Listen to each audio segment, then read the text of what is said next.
আসসালামু আলাইকুম। নতুন একটি ভিডিওতে সবাইকে স্বাগতম। চার্জার সিলিং ফ্যান নিয়ে কিছু প্রশ্নের উত্তর দেব। অনেকেরই অনেক কিছু জানার আছে, তাই এই ভিডিওটা করছি আপনাদের জানার আগ্রহ থেকে। সবচেয়ে বেশি যে প্রশ্নটা আসে সেটা হলো এর দাম নিয়ে। আর এই প্রশ্নটা আসা অত্যন্ত স্বাভাবিক, কারণ অনেকেই তো কেনার ইচ্ছা করেন, তাই দাম জিজ্ঞেস করে থাকেন। দামের বিষয়টা ভিডিও শেষে বলছি না, আমি কিন্তু এই ফ্যানের বৈশিষ্ট্য সম্পর্কে একটি ভিডিওতে বিস্তারিত বলেছি। তারপরও অনেকে প্রশ্ন করেন ফ্যানটি কতক্ষণ ব্যাকআপ দেয়। আমি সবাইকে অনুরোধ করব পুরো ভিডিওটা মনোযোগ দিয়ে দেখতে।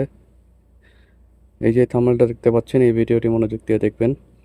ব্যাটারি কত ভোল্টের, ফ্যানটি কত ইঞ্চি ইত্যাদি ভিডিওতে বিস্তারিত বলা আছে। মনোযোগ দিয়ে ভিডিওটি দেখুন, সব উত্তর পেয়ে যাবেন ইনশাআল্লাহ।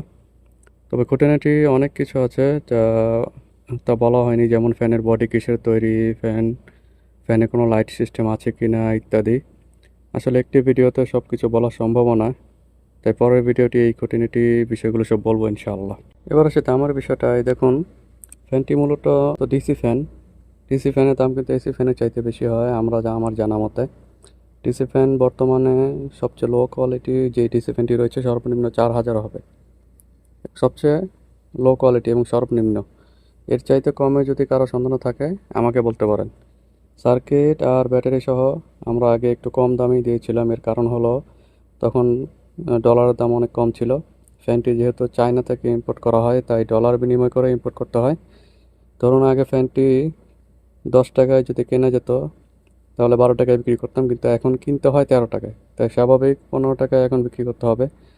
আমাদের ফ্যানটা সর্বশেষ দাম হয়েছিল 8,000 টাকা। তো যেহেতু এখন ডলারের দাম বেশি, তাই 10 টাকার পণ্য 13 টাকায় কিনতে হয়। স্বাভাবিকভাবে এখন আগের চাইতে দাম অবশ্যই বেশি হবে। আমাদের কাছে কিন্তু ফ্যানটি স্টকে নেই। পূর্বের দামটা বললাম, তো পূর্বে যেই দামে বিক্রি করতাম আসলে তখন ডলারের দাম অনেক কম ছিল। আমার যতরকমও মনে আছে, তখন ডলার রেট ছিল 90 টাকায়, 90 থেকে 95 টাকায় ওঠানামা করতো। এখন যেহেতু ডলার দাম অনেক বেশি, তাই স্বাভাবিকভাবে এটা কিনতে হবে অনেক বেশি টাকা দিয়ে, তা আমাদের বিক্রিও করতে হবে অনেক বেশি টাকা দিয়ে। তো এই দামে মনে হয় না এখন আর দেওয়া যাবে যদি নতুনভাবে স্টকে নিয়েও আসি, কারণ আমাদের কিনতে হবে ডলার দিয়ে। যদিও আমরা নিজেরা চায়না থেকে ইম্পোর্ট করি না, আমরা আমদানিকারক থেকে নিয়ে আসি।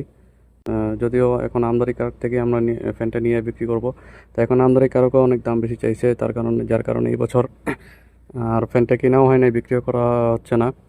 তো দোয়া করবেন ইনশাল্লাহ আগামী গরমে যাতে ফ্যানটা নিয়ে এসে বিক্রি করতে পারি। আহ, তাই পরবর্তী ভিডিওর আপডেটটি জানতে চ্যানেলটিকে সাবস্ক্রাইব করে রাখুন এবং বেল আইকনটি বাজিয়ে রাখুন, যাতে করে ফ্যানটি স্টকে আসলে আপনি সবার আগে জানতে পারেন।